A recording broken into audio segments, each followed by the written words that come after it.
Assalamualaikum warahmatullahi wabarakatuh.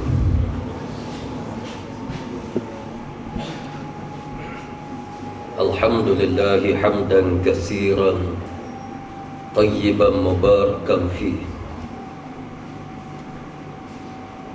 mil'as samawati wa mil'al ardh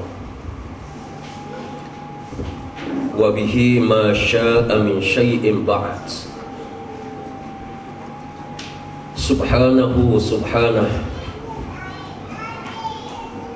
Ashhadu an la ilaha illallah wahdahu la syarika lah. Wa ashhadu anna Muhammadan abduhu wa rasuluh. Wa safiyyuhu min khalqihi wa khaliluh. Ballagha ar-risalata wa adda al-amanata wa nasaha al-ummah. وجاهد في سبيل الله حق جهاده والصلاة والسلام على أشرف الأنبياء والمرسلين سيدنا ونبينا محمد وعلى آله وأصحابه ومن دعا بدعوته واستنى بسنته إلى يوم الدين. Amma ba'd. Yang dihormati lagi dikasihi Al-Fadil sahabat saya Saudara Zaim selaku pengerusi majlis, yang berbahagia Al-Fadil Saudara Hamid Ismail selaku penasihat kepada program, yang berbahagia Tuan Haji Azhari Harun, Wakil Ikatan Muslim Profesional Malaysia, Saudara Ahmad Tariq Abdul Muttalib yang dipertua Improve Sabah, dan seluruh ahli-ahli jawatan kuasanya,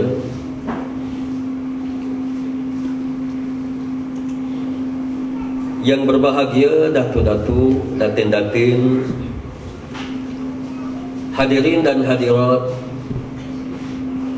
muslimin dan muslimat yang dirahmati Allah sekalian.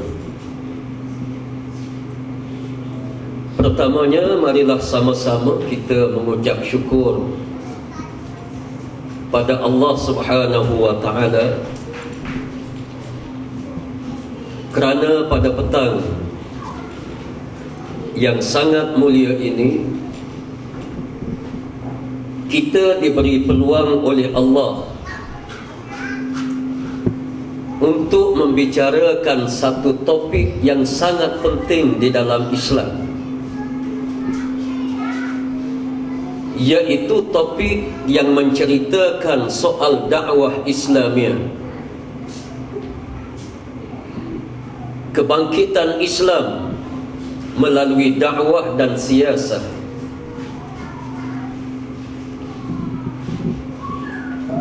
Tajuk ini adalah tajuk penterjemahan kepada sirah Nabi sallallahu alaihi wasallam selama 23 tahun.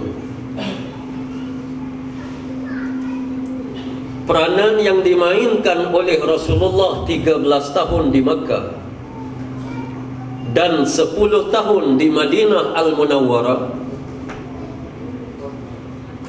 adalah untuk memastikan kebangkitan Islam yang berpaksikan kepada dakwah dan siasat. Dakwah yang disebut oleh Allah Subhanahu wa ta'ala di dalam Al-Quranul Karim tersangat banyak. Antara lainnya Allah berfirman, Ud'u ila sabili rabbika bil hikmati wal mau'izatil hasanah wajadilhum billati hiya ahsan. Maksudnya, hendaklah kamu menyeru kepada jalan Tuhan kamu dengan penuh hikmah dan kebijaksanaan. Dan hendaklah kamu berhadapan dengan mereka melalui cara yang paling hikmah, yakni cara yang paling bijaksana. Di dalam ayat yang lain Allah Subhanahu wa ta'ala berfirman, "Wal takum minkum ummatun yad'una ilal khair wa ya'muruna bil ma'ruf wa yanhauna 'anil munkar." Maksudnya, dan hendaklah kamu membentuk satu kumpulan di kalangan kamu yang menyeru kepada perkara yang baik dan mencegah daripada perkara yang mungkar.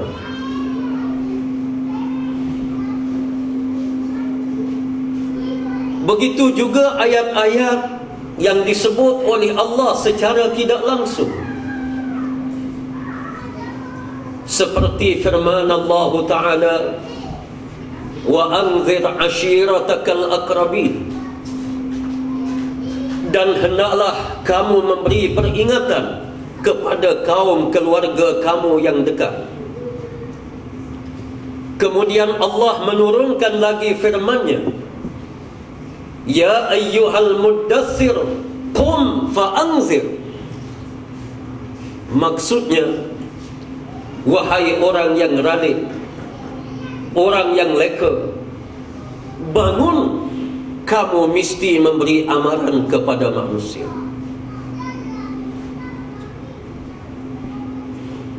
Di dalam hadis pula Nabi sallallahu alaihi wasallam menyebut lebih banyak daripada Al-Quranul Karim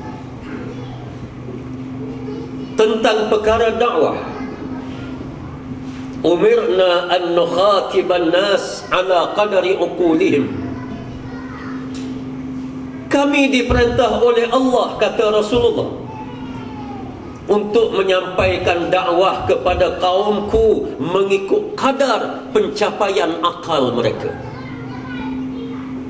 Di dalam hadis yang lain, umirna an nanzilan nas manazilahum. Kami diperintah oleh Allah supaya bercakap dalam kedudukan yang setaraf dengan pemikiran mereka. Afdalul jihadu kalimatu haqqin inda sultanin jair. Seafdal-afdal jihad, iaitulah orang yang bercakap benar di hadapan pemimpin yang zalim. Semua ini memberi gambaran bahawa dakwah Islamiah yang dipimpin oleh Nabi sallallahu alaihi wasallam berasaskan kepada tiga keadaan yang utama. Yang pertama, ad-da'watu bil qaul.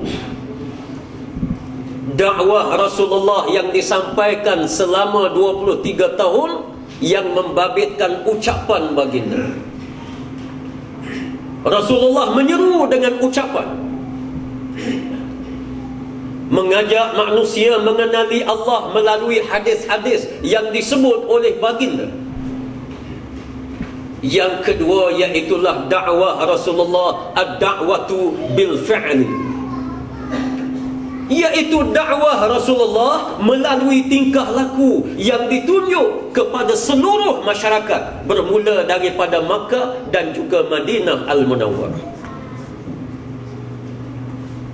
Ramai di kalangan golongan Badui apabila melihat kepribadian Rasulullah, mereka beriman kepada Allah, sehingga disebut oleh Imam Ibn Hisham dan disebut oleh Imam At-Tirmizi rahimahullah di dalam kitabnya Syama'il Muhammadiyah. Dia menyebut bagaimana sifat yang dimiliki oleh Rasulullah sallallahu alaihi wasallam. Tindak tanduk dia yang menepati keadaan, yang mampu menarik perhatian masyarakat sehingga masyarakat memeluk ajaran Islam. Itu adalah dakwah melalui amalan, melalui praktikal. Yang ketiga yang disebut oleh para alim ulama, iaitulah ad-da'wah bil qudwatil hasanah. Dakwah akan berlaku sekiranya diwujudkan masyarakat Islam yang benar-benar mampu menterjemahkan Al-Quran melalui amalan, melalui praktikal. Seperti yang berlaku di zaman Madinah Al-Munawwarah. Di dalam peristiwa yang masyhur, seorang badui yang beragama Nasrani yang mencuri baju besi Sayyidina Ali bin Abi Talib karramallahu wajhah, lalu dijumpai oleh Sayyidina Ali. Sayyidina Ali membawa kes ini ke mahkamah, dan mahkamah qadinya yang bernama Shurih Al-Qadi.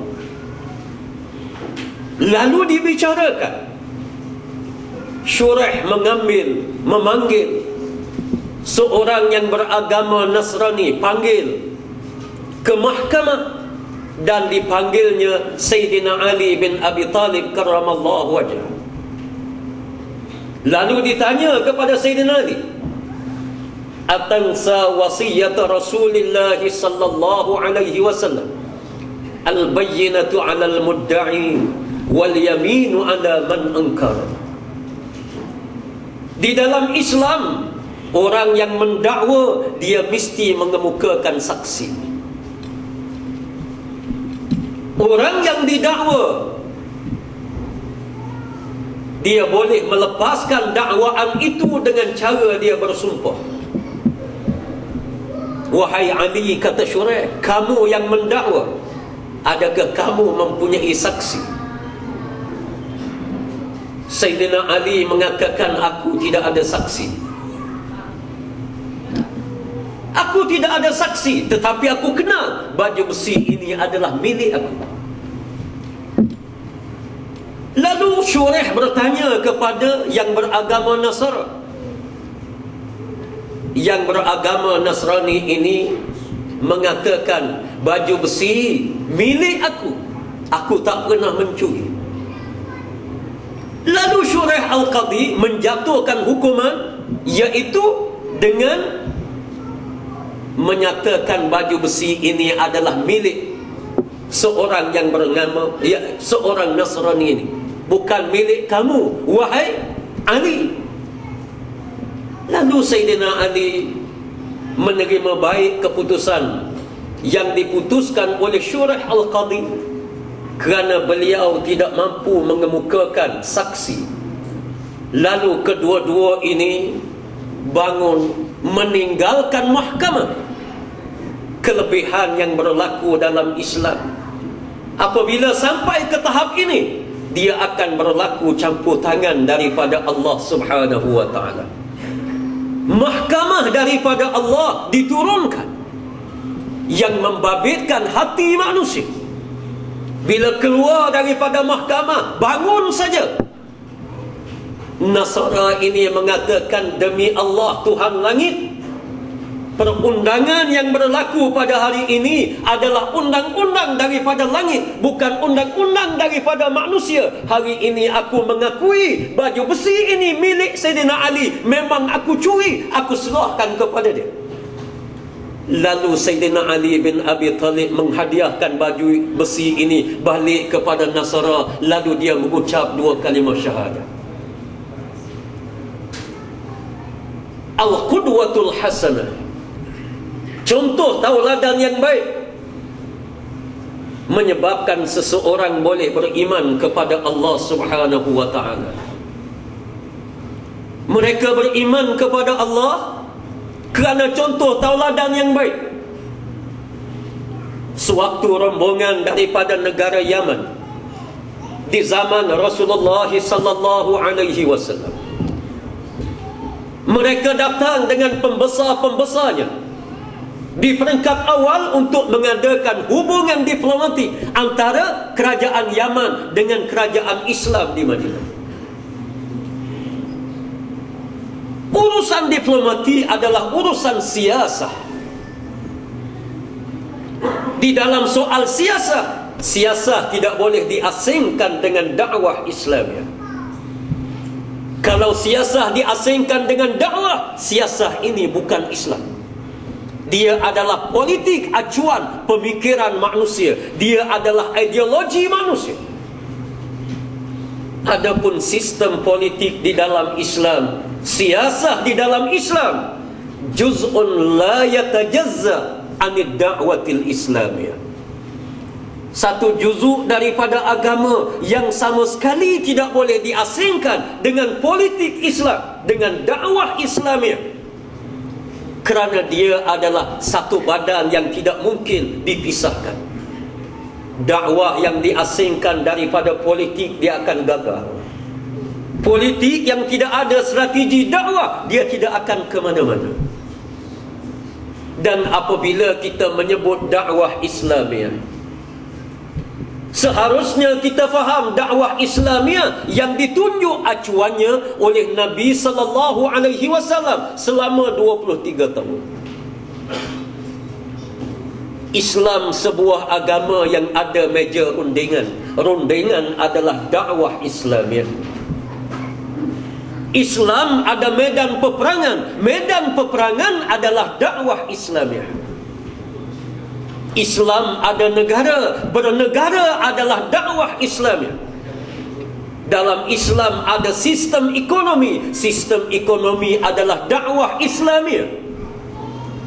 Segala-galanya adalah dakwah Islamiah yang dipamerkan oleh Rasulullah di Madinah Al-Munawwarah.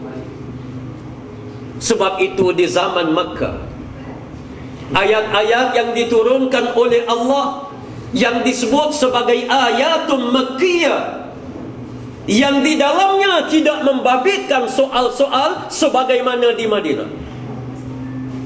Tidak membabitkan soal pemerintahan, soal pentadbiran, soal ekonomi, soal hubungan diplomatik, keselamatan dalam negara. Tidak diturunkan di Makkah Al-Mukarramah. Dan sistem dakwah di Makkah sudah tentulah satu sistem yang lebih sempit berbanding dengan Madinah Al-Munawwarah. Orang yang memeluk Islam di Makkah Al-Mukarramah sangat sedikit. Dan Rasulullah terpaksa menyampaikan dakwah ini melalui ucapan yang sangat banyak.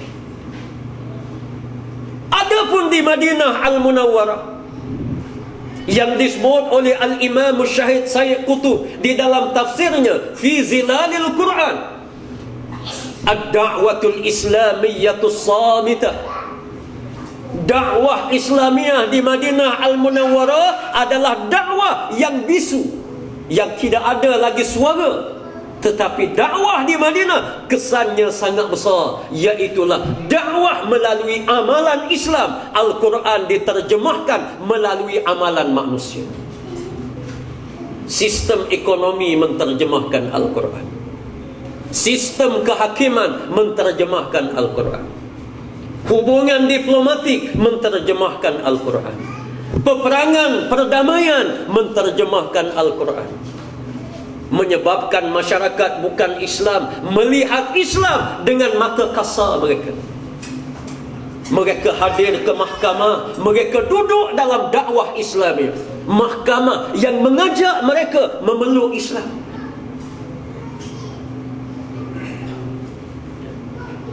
Sebagai contoh yang mudah saya sebut, yang menjadi isu yang agak sensitif di zaman kita ini,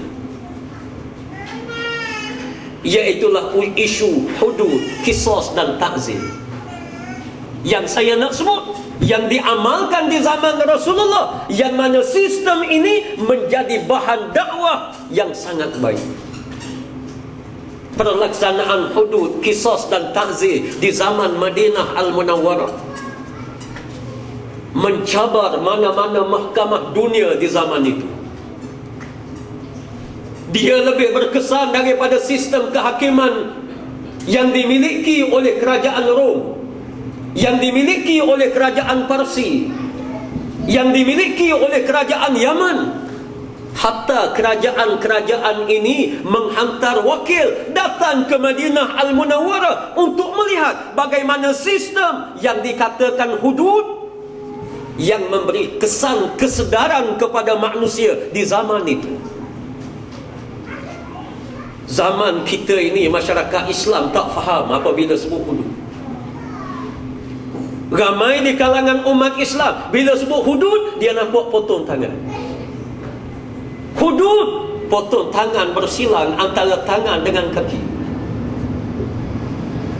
Dia tidak belajar apa benda falsafah hudud. Dia tak tahu apa benda syiar hudud. Dia tak tahu apa benda hikmah hudud. Dia tidak tahu macam mana sistem tarbiyah di dalam hudud. Dia tak tahu.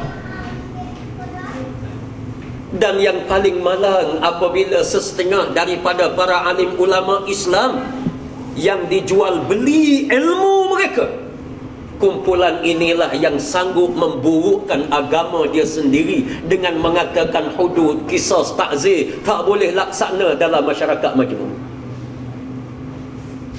Macam Allah ni tak reti. Bila Allah cipta manusia datang ke dunia, Allah cipta orang India ada, orang Cina ada, Dayak ada, Iban ada, Melayu ada, Arab ada, Inggeris ada, Jepun ada. Buat turun Quran yang tak sesuai dengan rakyat, dengan makhluk yang dia cipta. Kalau bercakap macam ni, kita membodohkan Allah, wal'iyazubillah. Apa dia hudud? Kita ambil contoh yang mudah, kes pembunuhan. Pembunuhan, hudud, qisas. Kita ambil qisas dulu. Ambil yang berat. Kita jangan ambil yang potong tangan lagi, ambil yang potong kepala, pancung. Anak kita dibunuh, wal'iyazubillah. Kita pohon perlindungan. Sebagai contoh, anak saya dibunuh, wal'iyazubillah, la samahallah. Penjenayah ini ditangkap, dibawa ke dua mahkamah. Satu mahkamah syariat, satu mahkamah sivil. Kita tengok perbezaan. Lalu dibicarakan di mahkamah syariat, dibicarakan di mahkamah sivil. Di mahkamah sivil, apabila dibicarakan, disabit dia memang bunuh, dia mengaku. Mahkamah sivil ada undang-undang. Seorang ini boleh dibunuh, hukumannya dihukum sama ada gantung sampai mati, ataupun diletak atas kerusi elektrik. Ada yang disuntik dengan racun, ada yang ditembak. Macam-macam. Ini sistem manusia. Mahkamah Islam, apabila dijatuhkan hukuman, disabit dia ini membunuh, maka dalam Islam ada qisas, bunuh balas. Sama-sama bunuh. Dalam Islam bunuh balas satu saja, mesti dipancung. Kajian yang dibuat oleh pakar-pakar kedoktoran, ada yang memeluk Islam bila dia kaji benda ini. Pancung orang yang melihat sangat menggerunkan, orang yang merasa seolah-olah dia tidak rasa seksanya mati. Kerana pedang apabila jatuh saja dia putus, dia tak ada sakit dah. Tak percaya, cuba try.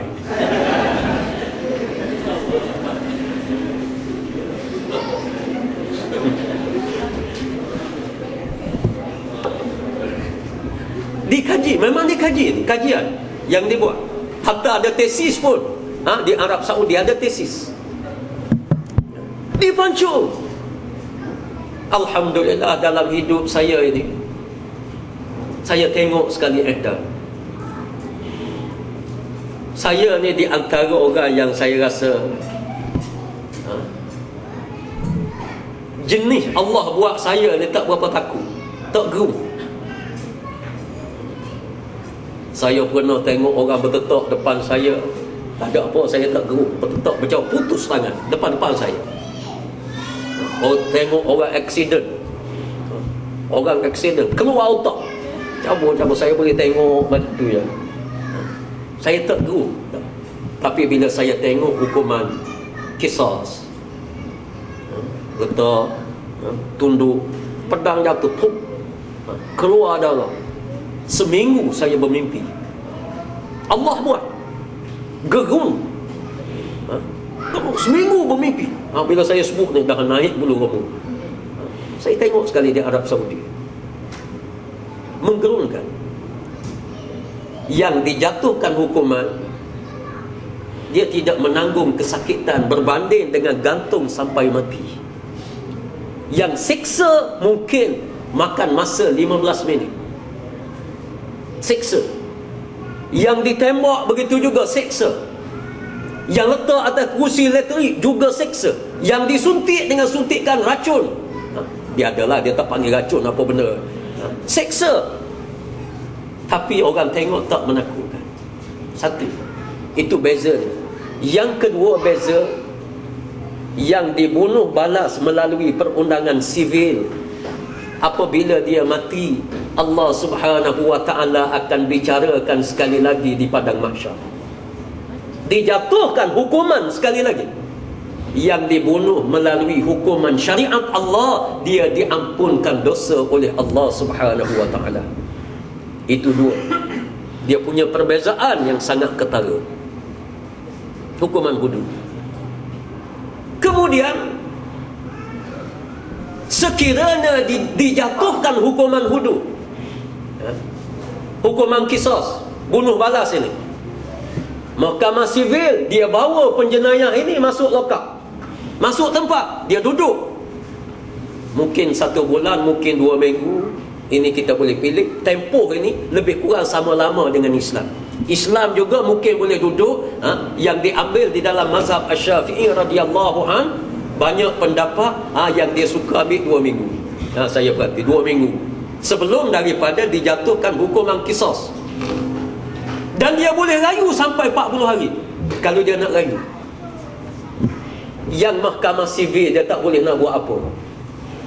Mahkamah syariah, keluarga penjenayah, dia boleh mari bincang dengan keluarga saya, dengan saya, boleh mari bincang, pujuk saya supaya saya maafkan kepada pembunuh dan dia digantikan dengan pembayaran diyat. Ganti dengan bayaran diyat. Salah seorang daripada ahli keluarga saya, daripada bapa saudara naik ke atas, salah seorang, bukan semua, salah seorang, waktu nak dijatuhkan hukuman bunuh, dia mengatakan saya maaf, salah seorang. Hakim wajib mesti mendengar keputusan daripada ahli keluarga. Ahli keluarga ada kuasa mutlak membatalkan kuasa hakim. Dalam mahkamah sivil tidak ada perkara ini. Lalu penjenayah ini terlepas daripada hukuman qisas, dia kena bayar diyat. Berapa bayaran diyat? Waktu negeri Terengganu tahun 99, saya sebagai timbalan esko di waktu itu, saya diberi tugas untuk buat enactment jenayah syariah di negeri Terengganu. Saya menyebut jumlah 1 nyawa. Saya ambil daripada Arab Saudi, ambil daripada Kuwait. Tolak capur tengok dengan kadar ekonomi. Saya mengatakan jumlah bayaran dia untuk 1 nyawa sebanyak RM500,000 Malaysia. Dia boleh bayar RM500,000 kalau keluarga saya izin. Duit bayaran ini tengok istimewa dalam Islam. Duit bayaran dibayar kepada siapa? Bayar kepada saya dan ahli keluarga. Bayar pada saya. RM500,000 saya terima. Saya boleh bangunkan sebuah masjid sebagai hadiah kepada arwah anak saya yang dibunuh dengan zalim. Saya boleh bagi kepada fakir miskin, di mana pahala ini akan sampai kepada arwah yang telah meninggal dunia. Saya boleh taja orang yang belajar agama pergi ke Mesir sebagai contoh, pergi ke Sudan, pergi ke Yaman untuk tahfiz dan sebagainya. Pahala ini akan sampai kepada si mati. Islam, bayaran ini dibayar kepada keluarga mangsa. Cuba tengok perundangan sivil. Kita ada lawyer ini, peguam. Cuba saudara bertumbuk, bertumbuk. Saudara tumbuk hidung datuk kita. Datuk kita bawa mahkamah, menang dia. Saudara zaim, mahkamah ambil tukur, kata kain kata Dia pun baca kes oleh kerana saudara ini bertindak menyalahi enactment sekian, maka saudara dijatuhkan hukuman penjara 2 minggu dan bayar denda sebanyak RM3,000. Bayar denda, bayar siapa? Bayar ke Datuk? Tak, bayar pada kerajaan. Datuk kecoh hidung, tak ada pasal-pasal. Saudara zaim kita tak ada pasal-pasal, terpaksa kena cari duit RM3,000, kerajaan create perlu. Kerajaan create perlu. Islam dah bayar kepada keluarga mangsa. Apabila dibayar, kalau dia mati, penjenayah ini mati, dia tidak akan dibicara kali yang kedua di padang mahsyar, kerana perundangan yang dibicarakan di dunia telah pun dilaksanakan. Perundangan Allah, hukum Allah, Allah tidak akan menjatuhkan hukum kali yang kedua. Adapun undang-undang sivil akan dihukum oleh Allah kali yang kedua. Sebab apa?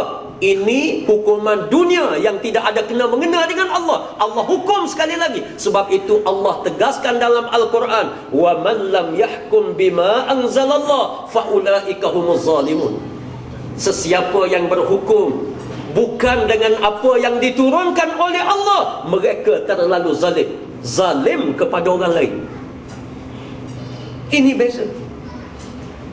Sebab tu kita kena ingat, hukuman dalam Islam ini merupakan dakwah. Sebab itu di zaman keagungan Islam, apabila dua sistem dilaksanakan di dalam negara Islam, di Rom ada mahkamah Romawi, ada mahkamah Islam ditubuhkan oleh Sayyidina Umar bin Al-Khattab radhiyallahu anhu. Kita bacalah dalam mana-mana buku sejarah, hampir tidak ada orang bukan Islam yang pilih mahkamah Romawi. Hampir tidak ada. Bila berlaku kes, mereka pilih mahkamah syariah. Berlaku kes kecurian, mereka pilih mahkamah syariah. Berlaku kes penipuan, mereka pilih mahkamah syariah. Mereka tak pilih mahkamah Romawi. Sedangkan Islam memberi kebebasan kepada orang bukan Islam, sama ada dia nak pilih mahkamah syariah ataupun nak pilih mahkamah sivil. Kalau Malaysia dilaksanakan sistem Islam, tak timbul masalah kepada orang bukan Islam. Mahkamah sivil dikekalkan, mahkamah syariah diwujudkan, mahkamah yang membicarakan segala kes yang membabitkan orang Islam. Apa benda yang timbul masalah? Orang bukan Islam, dia nak pilih mahkamah syariah boleh. Dia tak nak mahkamah syariah, nak mahkamah sivil, sila. Kalau dia tak nak duit RM500,000, dia pilih mahkamah sivil, tak ada masalah. Kalau dia nak duit RM500,000, dia pilih mahkamah syariah. Sebab hukuman sebab. Mahkamah sivil, subhanallah, cuba kita tengok dalam internet, dia pakai tali tas. Pakai tali tas yang tukang piak ni berlari, dia undur ke belakang, dia lari, akak. Bukan tercabut kulit, tercabut sekali dengan isi.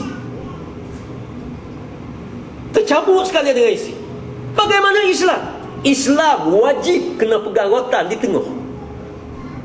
Rotan panjang wajib kena pegang di tengah. Haram kalau diangkat melepasi bau. Haram lepas pada bahu, haram disebat. Tapi dia jadi baik. Yang disebat dengan tas, keluar daripada mahkamah, keluar daripada penjara, lebih hebat jenayah dia. Mengapa berlaku begini? Itu campur tangan daripada Allah, kelebihan hukum Allah. Yang saya nak fokuskan di zaman Nabi SAW, ketika Rasulullah melaksanakan Islam, pelaksanaan Islam adalah dakwah Islamiah yang menarik masyarakat bukan Islam untuk beriman kepada Allah Subhanahu wa taala. Umat Islam zaman kita kadang-kala sayang, macam hukuman hudud sebagai contoh. Hudud, la haula wala quwata illa billah, orang Islam yang memburukkan tanpa mereka faham apa benda hudud. Saya nak sebut, kalau kes zina sebagai contoh, orang yang berzina, saya ambil isu yang paling banyak berlaku dalam negara kita, yang sangat membimbangkan, sangat menakutkan. Angka anak yang dilahirkan di luar nikah, lahir luar nikah, sudah melepasi 300,000 orang. Ini 2-3 tahun lepas, sekarang ini wallahualam. Itu yang didaftar. Yang ibu bapa sembunyikan benda ini, banyak mana tak tahu. 300,000 ini, apa akan jadi 15 tahun ke datang? Umur dia 20. Yang perempuan jadi anak dara, yang lelaki jadi pemuda. Dia nak berkahwin. Saya bimbang, takut-takut menantu kepada tu imam anak zina, menantu kepada tok-tok lebay ni anak zina. Mari minta anak kita, dia kata saya tak ada mak, tak ada ayah, mati lama, mati pada adik nak zina. Kita pun kesian, tak apalah, tak bayar mah kahwin mahal pun tak apa berkahwin. Cerita zina ni panjang, hukum hakam dia panjang, menakutkan. Kes zina sebagai contoh dalam Islam, betapa lembut hukum Allah Subhanahu wa ta'ala. Dalam mahkamah, sebelum daripada berlakunya zina, dia kena ada fakta mengapa dia berzina, dalam keadaan macam mana, dia mabuk ke tak mabuk sebelum daripada berzina. Ada 4-5 step. Kemudian berzina. Berzina ni macam mana? Saksi kena 4 orang, yang ke-6, yang ke-7. Saksi ni pula mesti kena adil, mesti kena apa? Bila dia sabitkan benda ini, kes ini dibawa ke mahkamah. Pegawai di mahkamah, bukan hakim lagi. Kalau boleh diselesaikan kes ini, maka hendaklah diselesaikan. Dia panggil yang perempuan, yang lelaki ni, kemudian minta supaya dia kahwin. Kalau boleh ditutupkan kes ini, ditutupkan kes ini. Hanya dijatuhkan hukuman takzir, dia adalah teknikal dia. Kalau disabitkan lagi, dibicarakan lagi, macam-macam step dia. Hakim dia akan tanya satu-satu. Di dalam kepala hakim ini ada idra'ul hudud bisyubhat, fa innal imam idza akhta'a fil aqwi khairun min an yakhta'a fil uqubati, kata Rasulullah.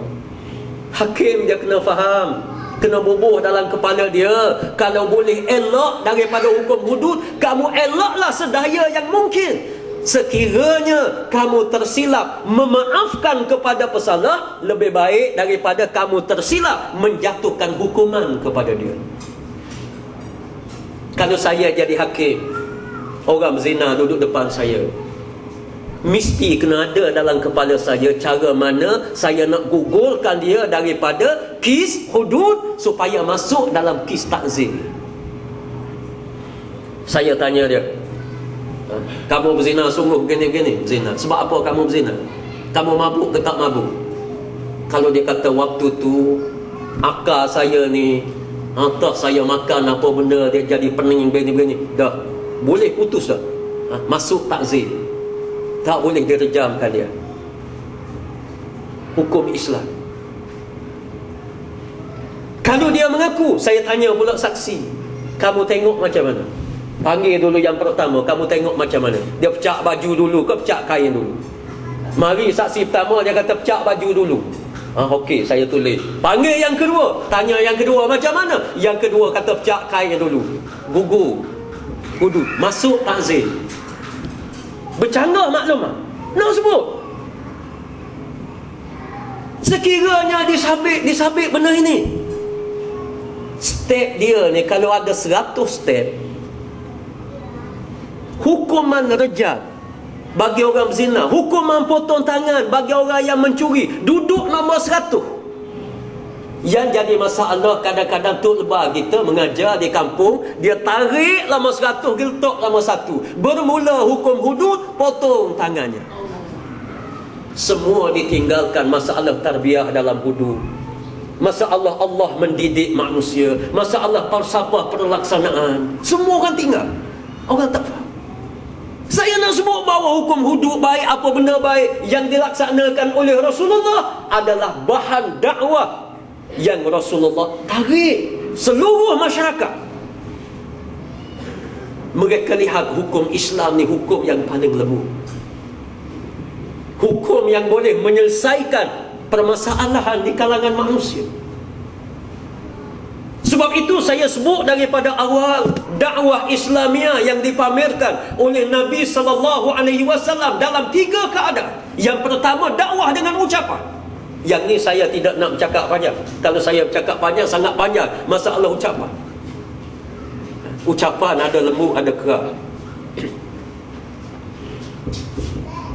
Kita jangan faham ud'u ila sabili rabbika bil hikmati wal mau'izatil hasanah. Hikmah ni ada orang faham, dia kata kena cakap lembut. Ada tempat lembut, ada tempat keras.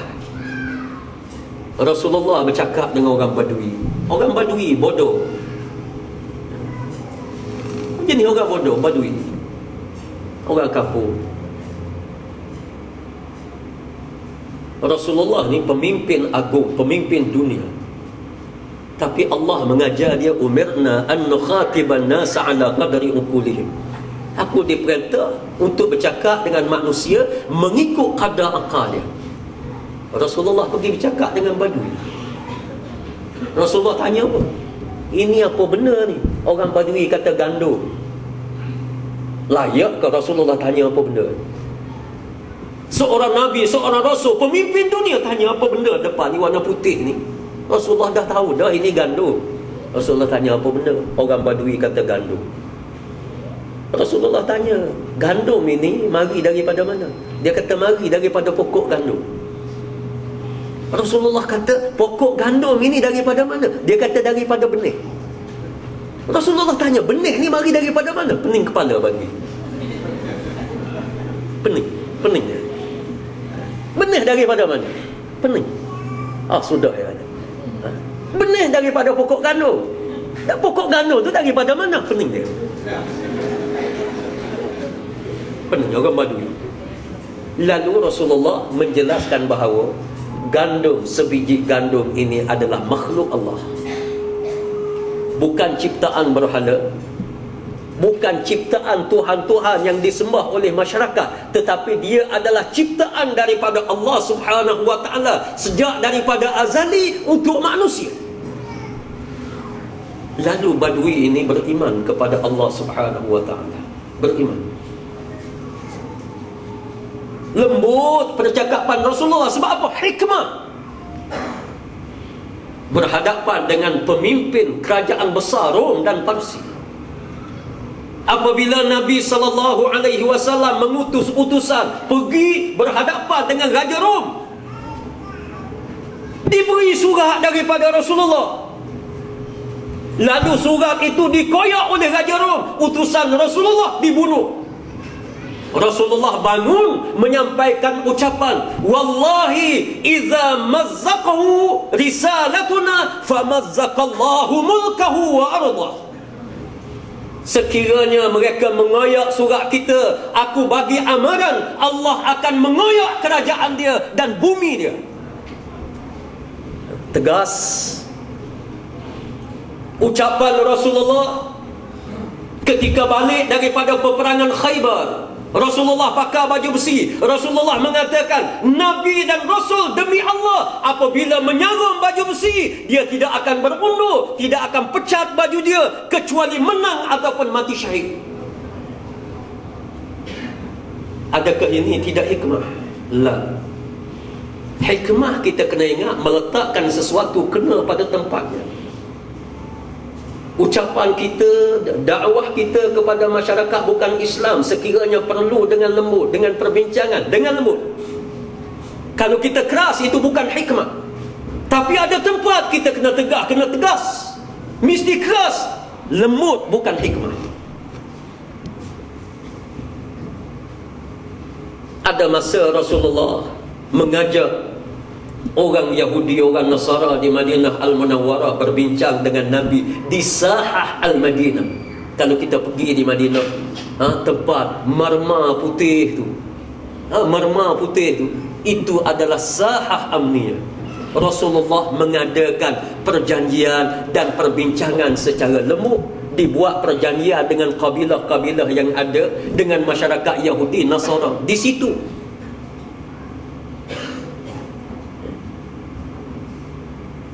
Yahudi Nasara, Rasulullah mengisytiharkan perang yang besar di Khaybar. Hikmah ada kalanya melalui meja rundingan. Hikmah kadang-kala wajib melalui medan peperangan. Itu dia hikmah. Kalau suasana memerlukan peperangan. Dan Islam sama sekali tidak pernah menganjurkan peperangan. Ini kena ingat. Rasulullah sallallahu alaihi wasallam tidak pernah memulakan peperangan.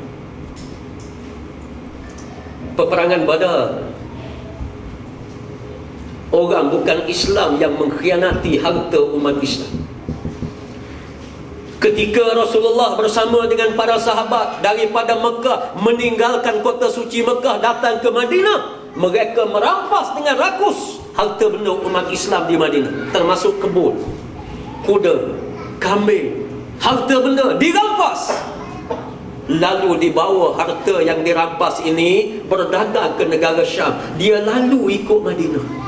Cuba bayangkan Abu Sufyan, ini pukulan Abu Sufyan dalam peristiwa Badar. Abu Sufyan seorang ahli politik yang sangat licik. Dia bukan persoalan nak pergi berniaga ke Syam, sebab dia tahu Rasulullah berada di Madinah. Perjalanan daripada Mekah menuju ke Syam ada 2-3 jalan. Satunya jalan melalui tepi Madinah Al-Munawwarah, satu jalan ini melalui kawasan pertengahan, satu jalan melalui kawasan yang jauh dengan Madinah. Abu Sufyan dia pilih jalan ikut tepi Madinah. Ini tes politik. Seorang ahli politik yang handal, dia nak tengok apa tindak balas kerajaan Islam yang ditubuhkan selama 2 tahun di Madinah Al-Munawwarah. Sejauh mana dia punya kekuatan. Dia bawa lalu harta ikut lepas hidup, harta orang Islam. Sekiranya Rasulullah tidak bertindak, dunia akan mengatakan negara Islam Madinah bacul. Madinah tidak ada apa-apa kekuatan. Dan Abu Sufyan, kalau dia tahu Madinah tidak bertindak, akhirnya dia akan serang juga Madinah. Ini dalam perancangan Abu Sufyan. Dia lalu ikut Madinah. Bila lalu, Rasulullah juga Nabi dan Rasul dan ahli politik, pemimpin dunia. Rasulullah baca Islam ada maruah. Islam ada maruah. Cuba kita bayangkan, tengok dalam ibadah, ibadah haji, ibadah umrah. Orang lelaki diminta pakai 2 helai pakaian ihram. Tutup bahu sebelah kiri, buka bahu sebelah kanan. Sebab sebelah kiri kita dengan Kaabah, kita dengan Allah. Allah tahu sehingga dalam hati kita tak payah buka. Di luar daripada ni manusia. Islam meletakkan kena buka bahu sebelah kanan supaya orang lelaki ni tunjuk dia punya body. Sebab kita ucap labbaik Allahumma labbaik. Wahai Allah, aku sanggup menggadaikan nyawa, harta benda, gadai segala-galanya untuk membela agamamu ya Allah. Itu perkataan labbaik Allah. Kita buka bahu sebelah kanan. Islam jangan dipermainkan. Islam ada meja rundingan, Islam ada medan peperangan. Ini dia Islam. Diminta buka bahu untuk menunjukkan kekuatan. Sebab itu Rasulullah sallallahu alaihi wasallam dalam perkara ini, bila Abu Sufyan lalu ikut tepi Madinah, Rasulullah faham. Rasulullah panggil sahabat-sahabat di antara Muhajirin dan Ansar. Dakwah melalui peperangan, saya nak sebut melalui qudwatun hasanah. Rasulullah pagi, Rasulullah sebut, asyiru alayya ayyuhan nas, tolong bagi pandangan kamu. Abu Sufyan ini datang bawa harta kita lalu depan hidung kita. Asyiru alayya ayyuhan nas, wahai sahabatku, bagilah pandangan kamu. Lalu bangun Miqdad bin Amru radhiyallahu anhu. Miqdad, macam mana hikmah yang dia buat? Dia bangun, dia mengatakan, ya Rasulullah, amdi lima arakallah fa nahnu ma'ak, wallahi la naqulu kama qala banu Israel li Musa, izhab anta wa rabbuka faqatila inna hahuna qa'idun, walakin naqul izhab anta wa rabbuka faqatila inna ma'akuma muqatilun. Miqdad bangun mengatakan, wahai Rasulullah, teruskanlah perjalanan sebagaimana yang diperintah oleh Allah. Demi Allah, pada hari ini kami tidak akan berkata sebagaimana Bani Israel berkata kepada Nabi Musa, wahai Musa, pergilah kamu dengan Tuhan kamu, kami duduk di sini. Hari ini kami akan sebut kepada kamu, wahai Rasulullah, pergilah kamu, kami bersama-sama dengan kamu sehidup semati di medan peperangan.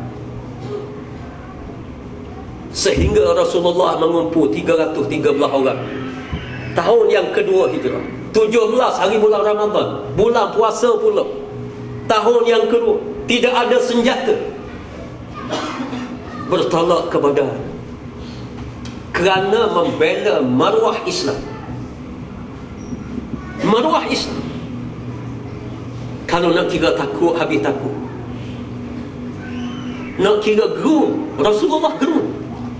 Sebab itu Rasulullah berdoa di subuh pagi Jumaat itu, diangkat tangan oleh Rasulullah.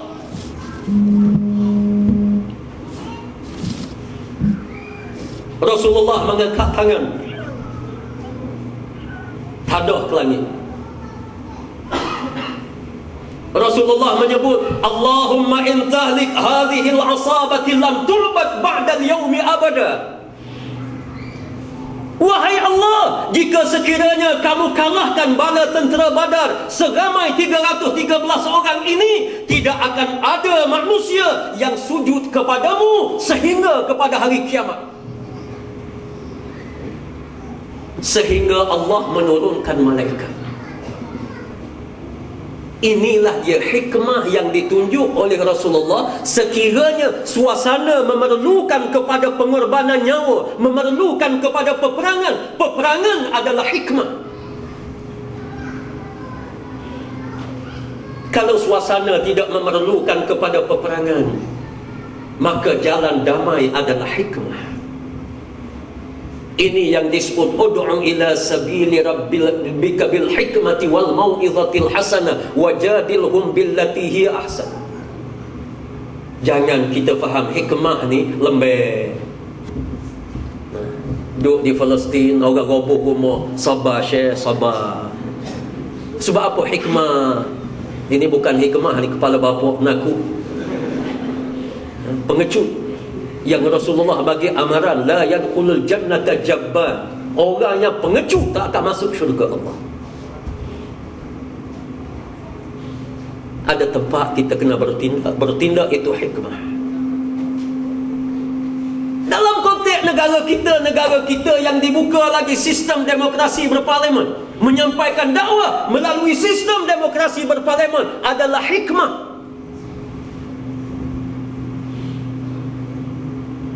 Tapi kalau demokrasi ditutup, tak dibuka ruang macam di Palestin. Sebelum daripada ini tak dibuka ruang langsung. Sistem pilihan raya di Palestin haram. Ulama-ulama mengeluarkan fatwa masuk pilihan raya haram.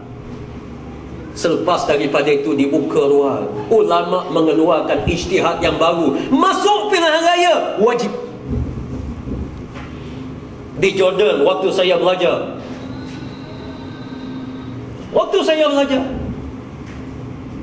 saya berkawan dengan pimpinan utama Al-Ikhwan Al-Muslimun di Jordan, Abu Basar, dan ramai lagi kepimpinan. Saya pergi rumah dia, saya berkelahi, berhujah. Saya mengatakan, aku tengok negara kamu ni Kamu kena masuk pilihan raya, kamu kena duduk begini. Dia melenting nak keluar biji mata dia. Dia kata, kamu tak tahu masalah negara aku begini-begini. Kata, tak tahu macam mana aku duduk lama dah. Begini-begini. Takdir Allah Subhanahu wa ta'ala. Waktu zaman saya ada juga, tahun depan, lepas daripada tu, seorang ulama besar, Syekh Abu Faris, dia keluar satu buku, Al-Intikhabat Haramun Mutlaqa. Pilihan raya ni haram semata-mata, haram, tak boleh. Duduk setahun, Al-Intikhabat Wajibun. Keluar buku baru, pilihan raya ini wajib. Saya bawa dua-dua buku dia. Saya suka berkelahi dengan dia. Saya bawa buku dia, saya sebut macam mana ni ulama, al-yaumi min yamin wa bukratan min shimal. Saya sebut itu, saya ingat lagi ayat saya. Saya kata hari ini kamu kata ke kanan, besok kamu kata ke kiri. Dia duduk cokoh atas kursi, tak kata apa, dia nak marah saya. Syekh Abu Faris, lepas tu dia mengaku, dia kata, apa yang kamu sebut tahun lepas, dia kata memang betul. Dia kata tahun ni memang betul. Dia kata. Saya kata tak, dia masuk. Saya tak nak menyalahkan dia, saya tahu dah memang suasana waktu tak boleh. Cuma saya saja nak jolok dia je. Jolok. Saya main dengan dia. Sebab apa? Waktu haram itulah dia hikmah. Kemudian dia mewajibkan semula, itulah dia hikmah. Yang kita kena faham bahawa hikmah ini merupakan satu istilah yang luas. Yang kita kena faham, hikmah apabila kita meletakkan sesuatu kena pada tempatnya, meletakkan perdamaian kena pada tempatnya, meletakkan sistem yang lebih keras kena pada tempatnya. Itu adalah hikmah.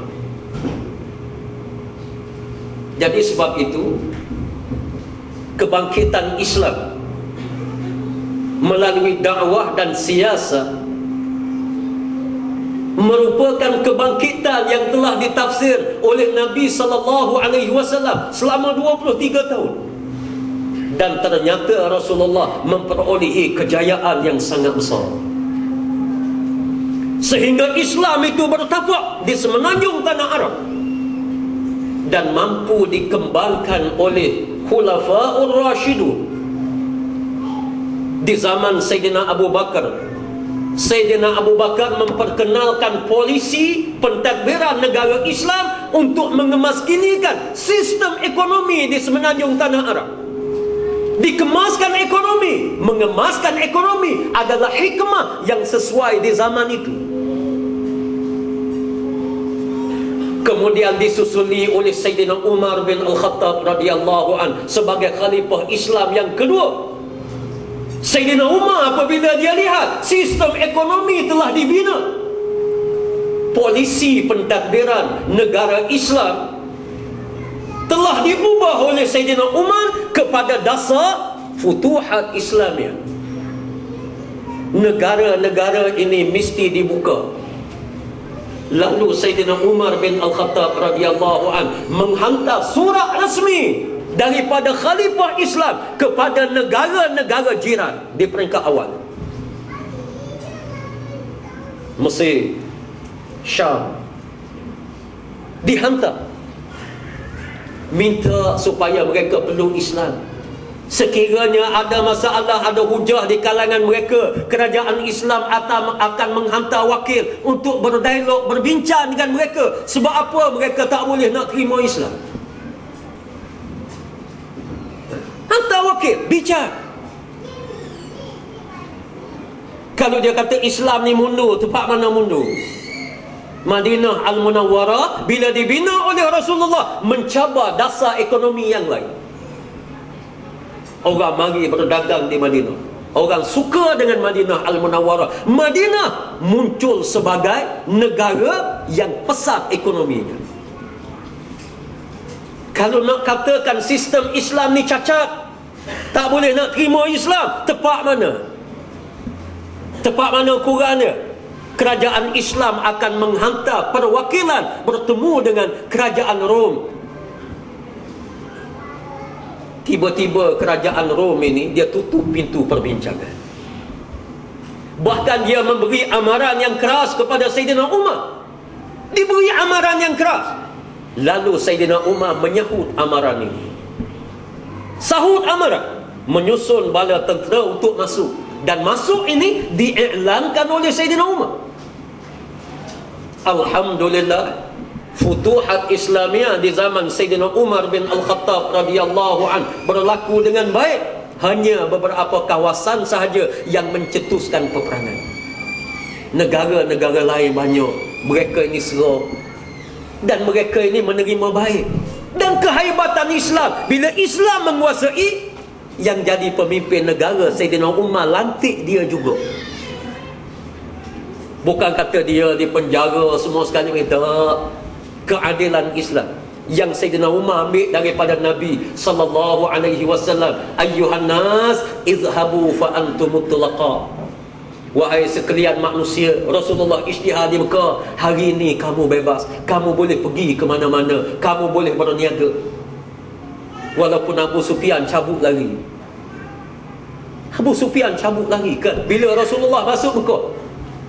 Mekah, Putrajaya semenanjung tanah Arab, cabut lari.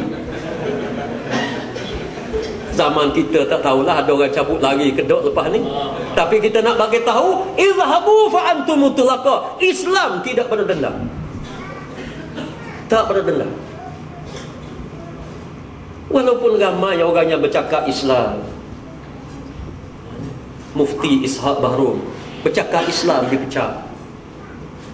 Tun Saleh Abbas kerana semata-mata dia sebut beramal dengan sistem yang dicipta oleh manusia, hakim-hakim wajib bertaubat kepada Allah Subhanahu wa taala. Itu saja. Memang betul yang dia sebut, dipecah. Kalau kita menang macam mana, kita akan maafkan. Ini rahmat daripada Islam. Sayyidina Umar bin Al-Khattab radhiyallahu an bila buka negara, dilantik daripada kumpulan itu mengetuai negara. Cuma mereka berpegang dengan dasar Islam. Abu Sufyan cabut lagi. Cabut tak tahu pergi ke mana. Rasulullah ambil pendekatan politik. Bila Rasulullah mengatakan siapa yang duduk dalam masjid dia selamat, dalam riwayatnya menyebut Sayyidina Uthman bin Affan, dia mari, wahai Rasulullah, sebut nama Abu Sufyan. Sebut nama Abu Sufyan. Kerana Abu Sufyan ni jenis makan kipahan. Kalau kita pam dia terik. Dia makan pong, makan pam. Lalu Rasulullah menyebut, man dakhala baita Abu Sufyan fahuwa amin. Siapa yang masuk rumah Abu Sufyan, dia selamat. Orang masuk rumah dia, ada wakil pergi bertemu dengan dia, wahai Abu Sufyan, Rasulullah kirim salam kepada kamu. Orang pergi jumpa, Rasulullah kirim salam. Ulama-ulama fiqh dia ambil di sini bahawa bagi salam kepada orang bukan Islam ni diharuskan untuk tujuan dakwah. Bagi salam, dia ambil nas di sini. Dia sebut Rasulullah kirim salam kepada orang. Lalu dia lembek, tak kata apa. Kata kawan ni, Rasulullah telah ijtihad di Mekah, orang yang masuk dalam rumahmu selamat, maka tuan rumah lebih selamat lagi. Tak kata apa Abu Sufyan, tarik dia mari bertemu dengan Rasulullah, wahai Rasulullah, ajarkan kepada aku Islam. Rasulullah ajar mengucap, Sayyidina Umar bikah bangun. Ya Rasulullah, ini penipu sah, kata Sayyidina Umar. Serahkan biar aku kerak tekuk dia. Ni kisos. Aku potong kepala dia. Rasulullah kata, ijlis ya Umar, duduk wahai Umar, bertenang. Rasulullah tahu Abu Sufyan dia masuk Islam bukan kerana keinsafan di peringkat awal. Macam Sayyidina Hamzah, dia masuk Islam. Dia masuk Islam bukan kerana dia tahu Islam, tak, kerana dia samsing. Orang kianat kepada anak saudara dia, Rasulullah anak saudara dia. Orang kianat anak saudara dia. Dia kata, siapa yang nak kianat anak saudara aku kerana agama dia, hari ni aku isya, aku ikut agama dia. Kianat aku, kalau berani kianat pada aku. Dia masuk Islam kerana tu je. Lepas tu baru dia faham Islam. Dia beriman kepada Allah, beriman kepada Nabi, dia belajar. Abu Sufyan macam tu juga. Dia jam, tak ada arah nak pergi dah. Putrajaya jatuh, nak pergi ke mana? Payah. Payah, tak ada arah nak pergi. Lalu dia pergi bertemu dengan Rasulullah. Kira bawa bendera, tukar bendera, bawa mari bertemu dengan Rasulullah. Ajar kepada aku Islam. Rasulullah ajar mengucap 2 kalimah syahadat. Dia mengucap. Duduk beberapa tempoh saja. Ada ulama mengatakan tak sampai sebulan, Rasulullah melantik Abu Sufyan menjadi ketua di Makkah Al-Mukarramah. Ini kehaibatan Islam. Dia jadi ketua, kemudian alhamdulillah Abu Sufyan selepas daripada itu dia masuk medan peperangan untuk mempertahankan Islam. Kalau nak kira dosa dia sangat banyak. Peperangan Badar, angkara Abu Sufyan. Peperangan Uhud, angkara Abu Sufyan. Peperangan Ahzab yang sangat dahsyat, yang sanggup mengumpulkan semua kabilah di semenanjung tanah Arab. Ini angkara Abu Sufyan. Kalau nak kira terus, tapi Rasulullah maafkan. Ini kehaibatan Islam. Sebab apa? Peperangan adalah dakwah. Tarik Abu Sufyan adalah dakwah. Melantik Abu Sufyan menjadi ketua adalah dakwah. Sebab itu dalam segala aspek kehidupan kita, tindak tanduk kita, jangan sekali-kali kita lupa masalah dakwah. Jangan kita lupa. Kita bersama dengan masyarakat bukan Islam, walaupun di atas nama gabungan parti politik ke macam mana, kita mesti kena ada wa'yul islami li da'watil islamiyah. Kena ada pemikiran kita untuk mendekatkan mereka kepada Islam, untuk ajar kepada mereka agama Islam. Sebab itu saya sangat tertarik. Satu program yang dianjurkan bersama dengan saya bentangkan ke konsep negara Islam dalam masyarakat majmuk. Berdepan dengan orang Cina, orang India. Konsep negara Islam dalam masyarakat majmuk. Saya bagi tahu direct kepada orang bukan Islam. Saya kata agama Islam ni kalau ada cacat, saya tak nak Islam. Hari ini saya nak buka peluang kepada saudara-saudara yang bukan beragama Islam untuk tunjuk satu contoh saja Islam ni cacat. Kita bincang secara profesional. Tunjuk, tak kira hudud ke, kisos ke, tunjuk lagi. Saya nak satu, saya tak nak dua. Saya nak satu saja. Islam ni cacat. Buat lagi. Senyap dewan. Saya kata saya bukan nak angkuh. Sekiranya Islam ini cacat, saya tidak redha saya menganut ajaran Islam. Tapi saya belajar Islam, saya belajar agama-agama lain. Kebetulan bidang pengajian saya Muqaranatul Adyan, perbandingan agama ini bidang pengajian saya. Saya kaji agama lain penuh dengan kecacatan. Saya kaji Islam, tidak ada satu pun yang cacat. Saya sebut, alhamdulillah mereka boleh terima baik. Terima baik. Ini dia Islam. Tidak ada cacat. Dalam pentadbirannya, dalam pemerintahannya, sistem perlantikan, menteri-menteri yang dibuat apa semua sekali. Satu sistem yang tidak membuka ruang kepada orang yang berkuasa untuk menyeleweng. Tidak ada dalam Islam. Dia tak buka peluang. Perdana Menteri dilantik oleh Ahlul Halli wal Aqd. Hakim dilantik oleh Ahlul Halli wal Aqd. Menyebabkan bila mahkamah panggil, hakim dia kena mari, Perdana Menteri kena mari mahkamah. Negara kita ni, hakim, siapa yang lantik? Perdana Menteri lantik hakim. Hakim mana berani nak panggil Perdana Menteri?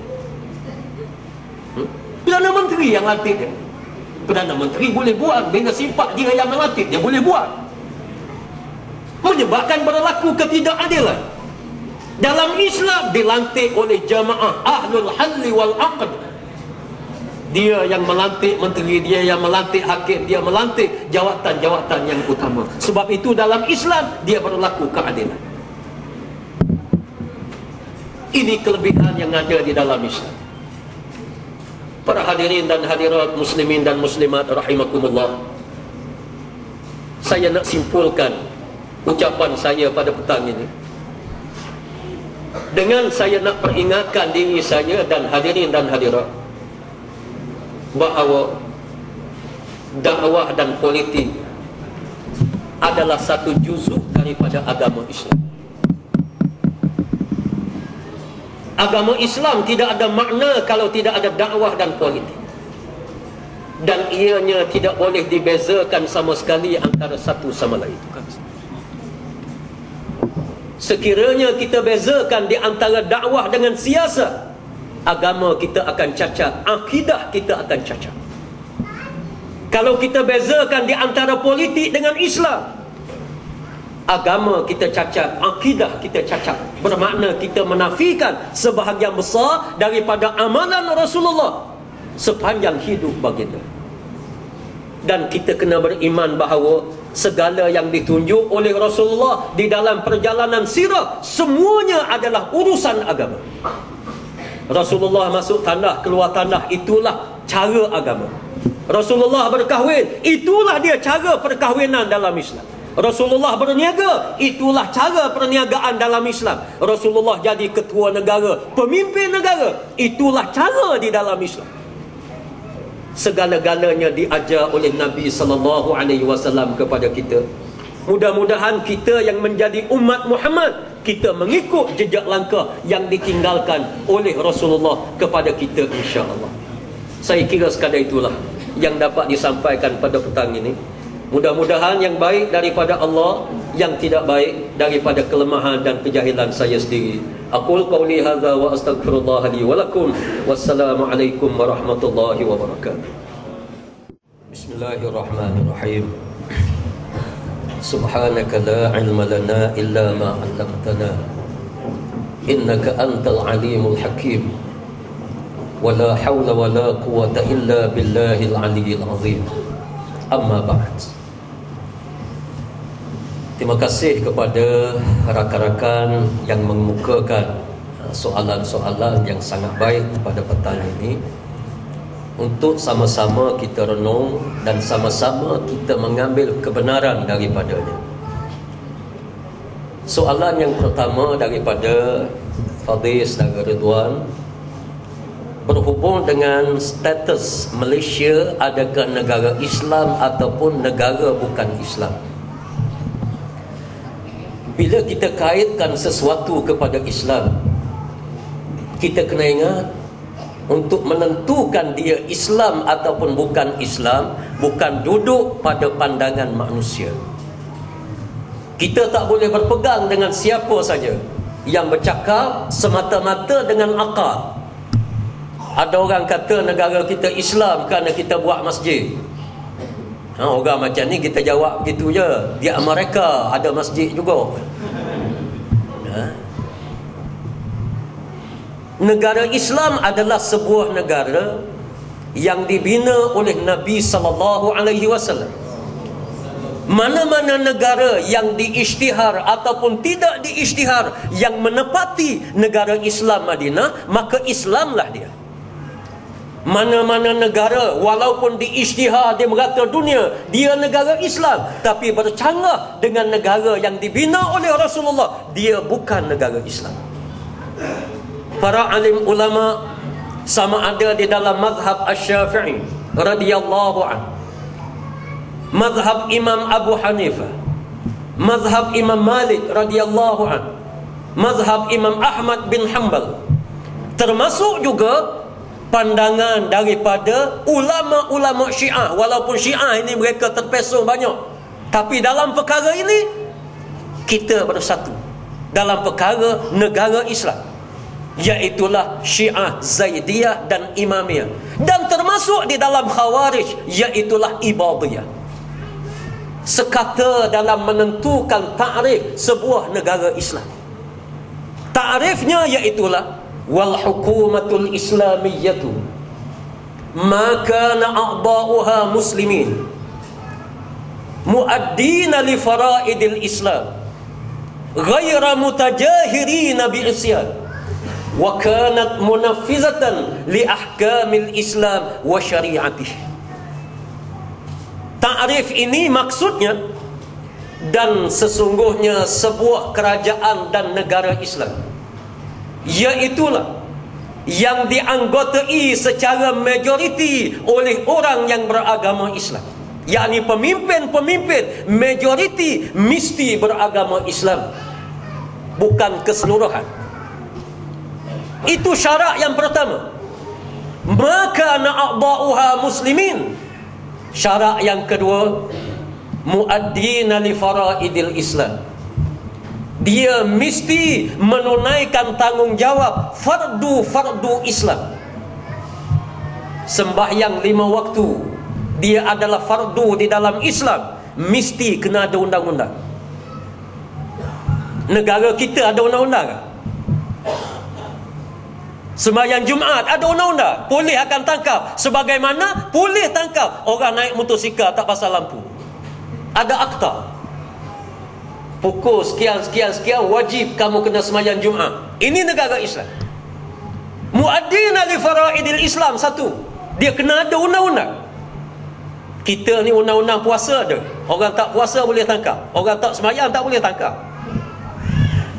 Orang tak bayar zakat tak boleh tangkap. Orang tak menunaikan ibadat haji tak boleh tangkap. Saya nak sebut, cuba kita bayangkan dalam negara kita, betapa indahnya Islam kalau kita taqninus salah, kita perundangkan sembahyang. Sembahyang 5 waktu ni wajib. Wajib. Di universiti, pihak universiti jadikan satu subjek pengajian. Masuk waktu zuhur, pelajar-pelajar, mahasiswa-mahasiswi, pensyarah, semua sekali wajib naik atas masjid. Naik masjid, kehadiran diambil, dijadikan salah satu daripada subjek pendidikan di universiti. Di sekolah menengah, sekolah asrama penuh, di kampung, orang azan, polis boleh tahan kereta. Sebab apa? Kamu tak berhenti di masjid. Tangkap. Tak payah bawa mahkamah, tak payah masuk lokap. Pakai sebab situ je. Buat undang-undang boleh. Buat undang-undang. Kalau bawa masuk lengkap kena jamu nasi, banyak kos. Masjid kita bagi ruang kepada imam Bilal. Ada kuasa dia. Imam Bilal dia boleh mengeluarkan CJ. Dia ada mengeluarkan CJ. Ini ahli qaryah kampung dia, ahli jemaah dia, standard sembahyang dia macam mana? Ada kelas A+, B, C. Ini jenis mari lewat. Tu imam nak bagi salam baru dia sampai, ini kelas D. Ini kelas A+, tu imam tak sampai, dia dah sampai dah A+. Sijil ini laku. Selain daripada kita nak minta kerja, majikan akan tanya, kamu ada CJ BA tak? Master tak? PhD tak? Kamu ada CJ sembahyang tak? Nak masuk sekolah asrama penuh, tanya CJ sembahyang. Nak masuk universiti, tanya CJ sembahyang.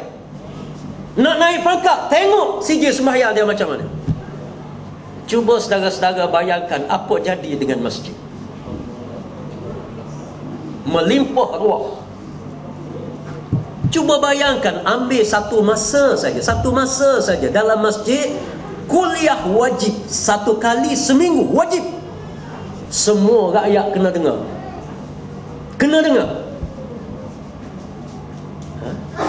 Diperingatkan seminggu sekali apa matlamat kita hidup di dunia. Macam mana hidup dunia dengan hidup di hari akhirat. Pagi tadi saya telah kuliah, saya sebut Nabi sallallahu alaihi wasallam sebut, inna yawman yu'adilu fihi 50,000 sana. Satu hari di hari akhirat ini, tempoh dia sama lama dengan 50,000 tahun dunia. Kalau kita tinggal sembahyang, kalau kita masuk neraka satu hari, wal iyazubillah, satu hari 50,000 tahun. Saya tak bertemu lagi sekadar saya mengaji ni. Mahu orang masuk neraka satu hari. Tak ada. Kita peringatkan. Kita cari rezeki. Kalau kita makan benda haram, kita terima rasuah. Kita jadi manusia paling kaya dalam dunia. Rasuah kita banyak, seluruh dunia kita terima. Orang yang paling kaya dalam dunia, kalau masuk neraka sehari tak padan. Macam mana dengan azab kubur? Macam mana dengan azab mahsyar? Setiap minggu bagi tahu. Cuba hadirin dan hadirat renung. Saya rasa isu orang berzina dia akan menjunam turun. Isu dadah dia akan menjunam turun. Itu baru sembahyang. Tak masuk lagi aspek lain kalau diperundangkan.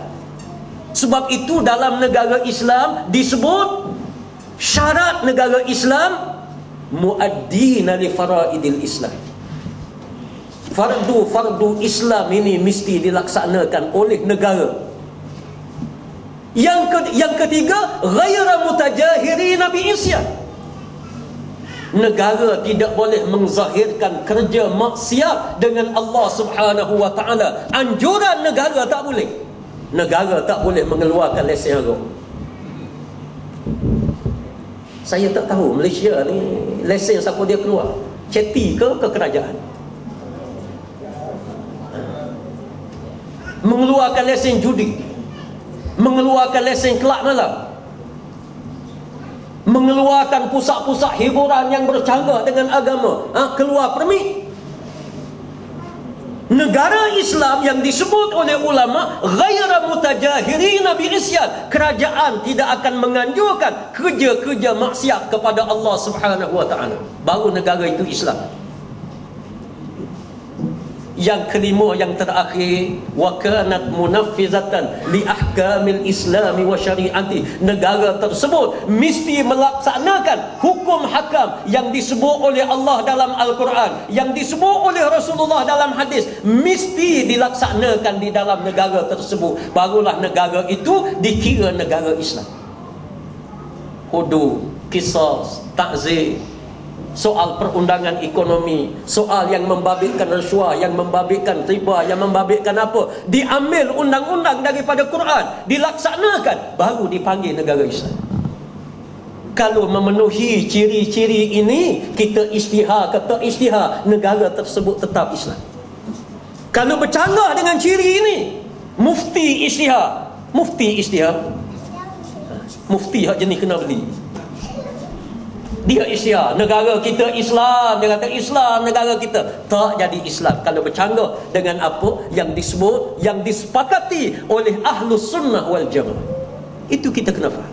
Bila kita bercakap Islam, kata Islam kena rujuk kepada Quran dan hadis. Tak boleh kita sebut sendiri. Sembahyang, macam mana sembahyang ini dikira sah, kamu kena menepati rukun dan syarat sembahyang, baru sembahyang dikira sah. Puasa begitu juga, kena ada rukun, kena ada syarat, baru sah. Kenapa? Ini urusan Islam. Begitu juga negara Islam, dia ada rukun, dia ada syarat. Semayang kita tak cukup rukun, kita dakwa, aku dah semayang dah zuhur, semayang zuhur 3 rakaat, mana sah? Rajin nak semayang subuh, bahkan 4 rakaat. Ada orang baru dapat menantu dia ni tak pernah semayang, tapi kahwin dengan anak Pok Imam. Dia bangun pagi, dia semayang, mertua dia perhati je, dia pun semayang subuh, semayang dia sapuh 3 rakaat. Dia tak tahu, tak ingat semayang subuh berapa rakaat, dia semayang 3 rakaat. Mertua dia tanya, apa cerita kamu semayang subuh 3 rakaat? Ya ke ayah? Dia kata 3. Ingat ke 4 dah ya. Bala je ni maksudnya. Ingat ke 4 dah? Dia kata 3 baru ya.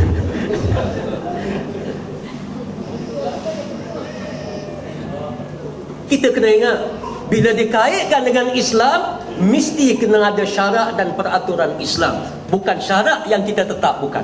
Haji Islam ada syarat, ada peraturan yang telah ditetap. Kita tak boleh buat pandai-pandai, tak boleh nak kurang, tak boleh nak lebih. Tawaf kita bahang 8 keliling, tak boleh. Sembahyang zuhur kita bahang 5 rakaat sebab rajin sikit. Sembahyang maghrib kita bahang 4 sebab apa? Maghrib ni rajin sikit. Sembahyang isyak kita kata tukar sikit, isyak 3 rakaat, tak boleh. Begitu juga negara Islam ada syarat, ada peraturannya. Soalan yang kedua berhubung dengan, ada orang mengatakan Islam ni berkecamuk apabila campur aduk dengan politik. Kalau dia kata Islam ni berkecamuk apabila campur aduk dengan politik, ini pandangan yang sangat lari daripada realiti yang sebenar. dan lari daripada kaedah agama yang dipimpin oleh Nabi sallallahu alaihi wasallam. Sebab apa Madinah Al-Munawwarah dipimpin oleh Rasulullah? Tidak ada rasuah, tidak ada penyelewengan, tidak ada penyalahgunaan kuasa. Sebab apa? Kerana dicampur dengan politik. Politik dicampur dengan agama. Kamu jadi Perdana Menteri, kamu kena ingat, ini tanggungjawab Allah yang diberi amanah kepada kamu. Kalau kamu menyeleweng, kamu masuk neraka. Kamu rasuah, masuk neraka. Tak campur politik dengan agama, politik tak campur dengan agama, yang merosakkan. Bila jadi menteri, seolah-olah tak ada dosa pada. Tak campur dengan agama. Ini yang jadi orang suruh beli lembu, dia beli kondo. Sebab apa dia tak ingat dosa pahala? Dia tidak ada tanggungjawab dengan Allah. Sebab itu politik wajib dengan agama. Satu fatwa yang dikeluarkan oleh kerajaan Arab Saudi yang diagih setiap tahun kepada jemaah haji.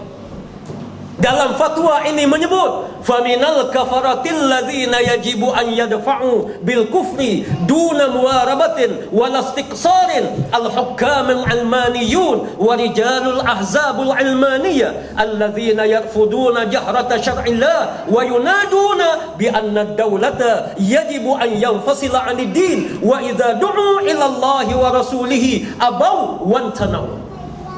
Maksudnya, dan di antara golongan yang murtad, yang kafir, yang wajib diperangi habis-habisan, iaitulah golongan nasionalisme yang menegakkan sebuah negara berasaskan kepada sistem nasionalisme, sistem kebangsaan. Apabila diajak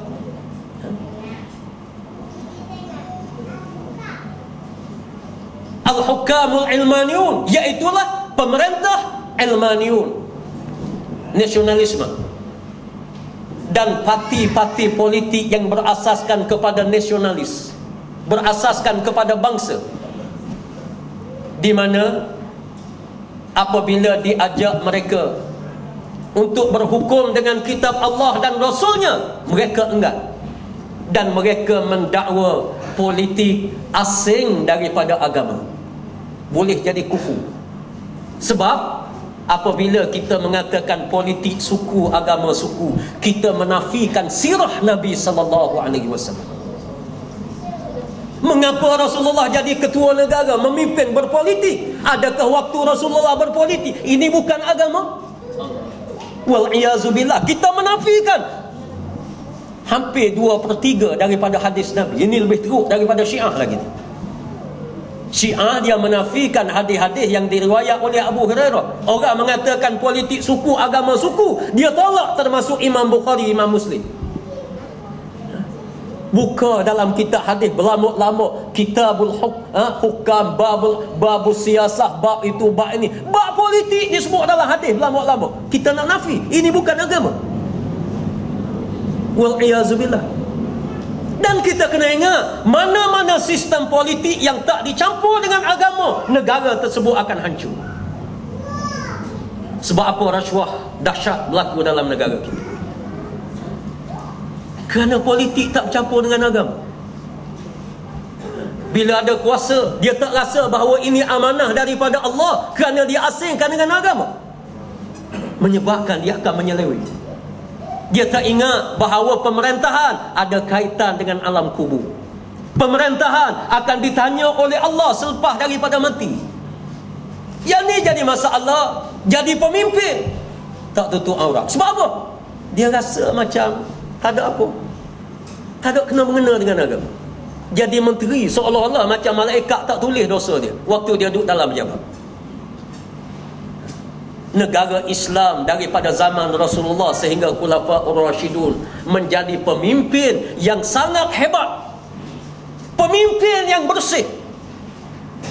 Tidak ada rasuah, tidak ada penyelewengan, tidak ada salah guna kuasa. Macam saya sebut tadi, Hakim Shuraih Al-Qadi. Sebab apa dia muncul hakim begitu? Kerana dia masuk unsur agama dalam politik, menyebabkan dia jadi adil, dia jadi baik. Orang yang sebut politik suku, agama suku ni memang kepala masuk air. Minta maaf saya sebut, kepala masuk air. Ilmu agama dia tak belajar, dan dia nak menafikan dia lebih baik daripada Rasulullah. Dia menafikan sebahagian besar daripada hadis-hadis Nabi sallallahu alaihi wasallam. Saudara Ridwan boleh jadi calon. Tak jawatan jadi calon. Ya Allah. Soalan yang ketiga, berkenaan dengan isu kalimah Allah. Isu kalimah Allah yang kita kena faham sebagai umat Islam. Isu ini dia terbahagi kepada dua yang disebut di dalam kitab-kitab. Yang pertamanya, isu yang dibenarkan kepada masyarakat bukan Islam untuk menggunakan kalimah Allah. Yang kedua, isu yang tidak dibenarkan kepada masyarakat bukan Islam untuk guna kalimah Allah. Isu yang dibenarkan yang pertama bagaimana? Sebagaimana firman Allah Ta'ala, wala in sa'altahum man khalaqas samawati wal ard la yaqulanna Allah.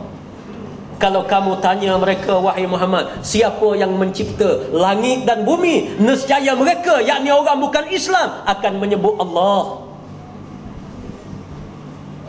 Itu boleh. Dia mari dalam majlis kita ni, dia duduk situ, saudara Ridwan kita kata takbir, dia pun kata Allahu Akbar. Orang bukan Islam kata Allahu Akbar, boleh, tak ada masalah. Orang bukan Islam dia berkawan dengan kita, dia mari tengok, eloklah Islam ni bila bertemu, Assalamualaikum warahmatullahi, dia pun berjumpa dengan kita, Assalamualaikum warahmatullahi. Kita jangan kata haram kamu sebut Allah, jangan. Itu hak dia. Itu hak dia. Dia boleh sebut, dan mudah-mudahan Allah yang dia sebut adalah Allah yang sama sebagaimana akidah yang ada dalam diri kita. Isu yang kedua yang tak boleh, iaitulah isu penggunaan nama Allah dalam kitab Bible. Daripada perkataan God, perkataan Lord yang dianuti oleh masyarakat Kristian, bahawa Allah ini innallaha salisu salasa. Allah ni ada tiga. Ada anak, ada isteri, ada bapa dia. Pada Islam kita mengatakan benda ini Allah harus ada pun penterjemahan daripada kitab Injil, kitab Bible, kepada versi Melayu dan versi bahasa-bahasa lain, sama sekali tidak boleh menggunakan kalimah Allah Subhanahu wa taala. Yang terakhir, beza dakwah kita dalam keadaan marah dengan kita bertegah. Memang benda ini sangat berbeza. Dalam hadis Nabi sallallahu alaihi wasallam, Rasulullah pernah tegur Sayyidina Umar bin Al-Khattab radhiyallahu anhu dengan menyebut, la taghdab ya Umar. Wahai Umar, jangan kamu marah. Sebab bila kita marah, keputusan yang kita buat tak akan tepat. Suami dia nak marah kat isteri dia, punca sikit je. Suami nak makan kari, isteri buat kerutu, berkelahi dalam rumah, nak marah, jenis panah bara. Bila panah bara, dia keputusan dia tak akan tepat. Marah, isteri pula dia letih dah masak, balah pula mulut. Yang ni kata tak reti sokmo, bahasa sikit. Aku suruh gulai, dia buat kerutu. Aku suruh buat kari, dia buat kerutu. Jawab kawan dia, serupa je, kutuk dengan kari serupa je, masuk dalam perut jadi tai belaka. Berkelahi. Bila panah kelahi, mari suami, aku cerah kamu tolak tiga.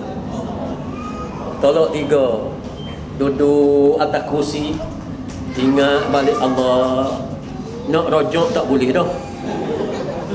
Nak kahwin semula tak ada 10,000 sakit. Yang isteri pula pun merana, mari Allah silap je sikit, sia silap. Nak balik baik tak boleh dah. Waktu marah keputusan tak tepat.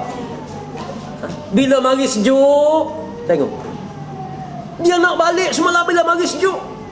Mari jumpa ustaz ni, ustaz, boleh ke nak cina buta? Waktu sejuk. Saya nak beza antara sejuk dengan panas. Kalau kita panah barang, keputusan kita, ucapan kita, tindak tanduk kita sangat-sangat tak cerdik. Sangat tak cerdik. Di hadapan kita ni ada peguam, ada lawyer. Lawyer ni di antara psikologi dia. Ada hatta dalam syariah pun. Dalam syariah pun antara psikologi. Bila kita masuk mahkamah, kita main psikologi supaya biar dia marah. Kalau bila dia marah, kenyataan yang dia keluar ni tersasul banyak. Menyebabkan dia main psikologi supaya peguam sebelah ni dia kelang kabut, dia marah. Sebab tu dia attack macam-macam, dia attack. Sebab bila manusia marah, kata Imam Al-Ghazali rahimahullah, manusia yang marah otak dia turun ke kaki. Dia jadi bodoh. Sebab tu jangan panah bagar lah. Panah bagar ni memang bodoh. Memang bodoh. Jadi bila kita berdakwah, jangan kita berdakwah waktu kita marah. Memang tabiat bila kita berhadapan dengan masyarakat, macam-macam perkara dia tuduh kita.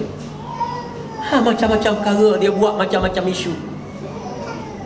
Saya orang tuduh macam-macam, tapi kita buat telinga tebal. Buat telinga tebal macam-macam. Orang kata begitu, kata begini, macam-macam. Saya kerap pergi Kuala Lumpur, dia kata ada bini duduk Kuala Lumpur 3 lagi. Macam-macam. Kalau kita ambil kira dengan dia, kalau kita panah, sakitlah kita. Kita kena bertenang. Sebab orang yang marah ini, dia jadi bodoh. Dan begitu juga dakwah yang disebut dakwah dengan lembut. Sebagaimana yang saya sebut, dakwah dengan lembut, sekiranya keadaan itu memerlukan lembut. Yang jadi masalah kita, tempat lembut itu kita bahan keras. Kita tengok dia ni tak melawan dengan kita, kita bubuh kafir, bodoh kamu ni tahu, sebab dia tak melawan. Sepatutnya kalau nak kata tahu, kata kepada yang melawan. Dia lawan kita, kata kamu ni tahu, tak apa. Dakwah kadang-kadang masyarakat jadi terbalik. Tempat yang sepatutnya kita bercakap dengan ilmiah, kita bercakap dengan berapu, tak tahu ke mana. Hatta saya pernah dalam seminar-seminar, seminar yang ilmiah, yang sepatutnya dibentangkan dengan hujah ilmiah, berasaskan kepada mazhab begini-begini, dia duk mari berapi, letang bodoh gitu ya. Tak betul. Kita berceramah di kampung, ceramah di kampung, kita nak sebut Imam Bukhari kata macam ni, Imam Juwaini kata macam ni, Malik bin Nabi kata macam ni, orang tidur depan. Guna pula bahasa melangit, integrasi lah, nata apa lah guna, berceramah kapur, tak boleh. Ceramah kapur kita kena bahas cara kapur. Kadang-kadang saya ceramah di kapur, ceramah kapur. Kadang-kadang kita sendiri bahasa bodoh, kita bahas ayat bodoh gitu.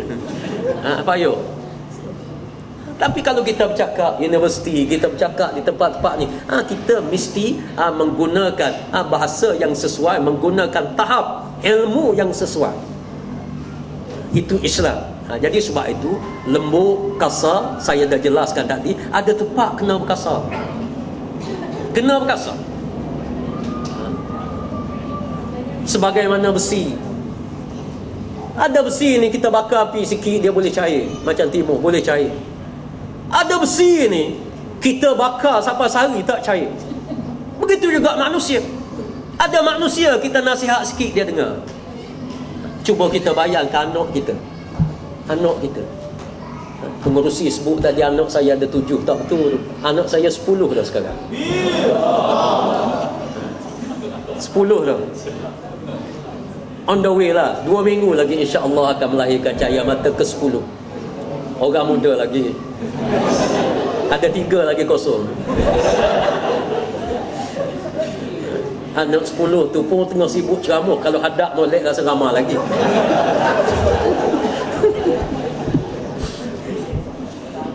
Anak kita, anak saya 9 orang yang ada. Keturunan kita daripada isteri kita 9 orang berbeza. Ada anak saya seorang ni, saya tengok je, tengok dia reti dah, tak berani dah. Saya tak cakap banyak mana dengan anak-anak ni. Dan Alhamdulillah setakat ni, kalau ukur berasa setahun sekali. Yang tak dengar sangat ada juga rotan sikit. Tapi alhamdulillah setakatnya kalau bunyi suara saya duk diam lah. Tapi ramai-ramai ni ada 2 orang. 2 orang. Kebetulan saya hantar sekolah Cina. Dia dengar suara saya, dia masuk bilik 2 orang, dia cakap Cina. Dia cakap Cina. Saya keluar kata, mesti dia kata kat kita, kita tak faham. Dia cakap Cina 2 orang. Cang apa benda dia kata. Anak kita 10 orang, 10 jenis beza. Dengan anak-anak ni kita mesti bertindak hikmah. Ada anak yang kadar kita ni tengok, maka tengok itu disebut oleh Imam Ghazali, tengok sama sebagaimana kita pukul dia. Jangan kita bertindak dengan anak ni sama. Kalau kita pukul semua, itu tak betul.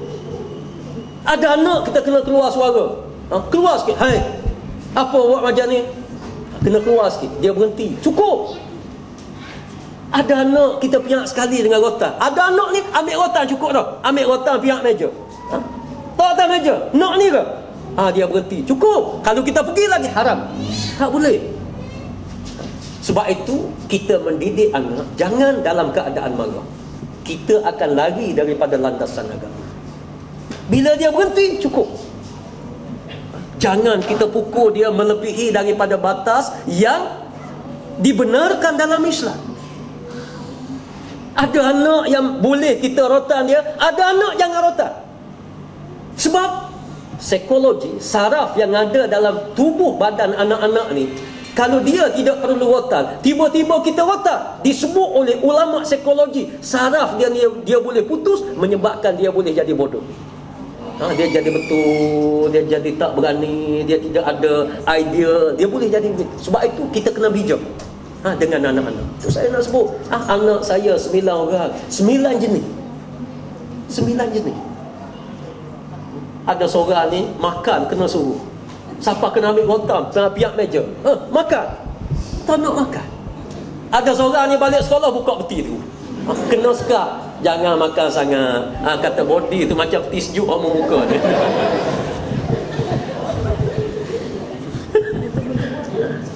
Body dah jadi macam peti sejuk juga. Nampak macam mana? Jadi sebab itu dalam soal dakwah, mendidik anak-anak dan dakwah kepada orang lain, nak didik orang lain, kita kena tengok suasana dan keadaan, kena tengok realiti, dan kita kena belajar, dan kita letakkan pendidikan kita sesuai dengan realiti yang ada. Barulah kita hikmah. Kalau tidak, kita tidak ada hikmah, dan kesan dia sangat negatif. Anak mungkin dia tidak akan kasih sayang dia kepada 2 ibu bapa kalau kita bertindak menyalahi peraturan syarak. Tapi kalau kita tidak menepati kehendak syarak, Allah akan mencampakkan perasaan kasih sayang kepada 2 ibu bapa. Ada anak kita pukul, dia sayang. Sebab apa? Pukul kita lillahi ta'ala, kerana Allah. Sebab itu saya nak ingatkan, jangan pukul anak sewaktu kita marah. Diam dulu. Kalau boleh kita selawat kepada Nabi sallallahu alaihi wasallam. Kalau boleh ambil wuduk dulu. Bila kita tenang betul-betul, panggil dia mari. Sebab apa buat begini-begini? Saudara, kalau kita panggil nama dia, panggil lah. Maknanya kalau nama Ridwan, kamu ni kena rotan. Sebab silap benda ni, kena rotan. Yang kita rotan, Allah akan campur perasaan kasih sayang dalam hati anak untuk kasih kepada 2 ibu bapa. Tapi kalau kita pukul anak waktu kita marah, pukul kita itu dengan syaitan. Wal'iyazubillah. Syaitan akan menghasut hati anak-anak kita, menyebabkan anak kita hati dia lebih keras daripada sebelum kita pukul. Kita nak didik dia, tiba-tiba tak terdidik. Psikologi anak-anak ni panjang cerita. Panggil saya semula lagi. InsyaAllah memang panjang semua cerita psikologi dengan anak-anak. Jadi sebab itu kita kena ingat, waktu kita berdakwah, jangan sekali-kali dalam situasi kita marah ataupun kita tidak berpuas hati, kerana di sudut ketepatan kita tak akan tepat dengan kehendak Allah Subhanahu wa taala. Wallahu a'lam.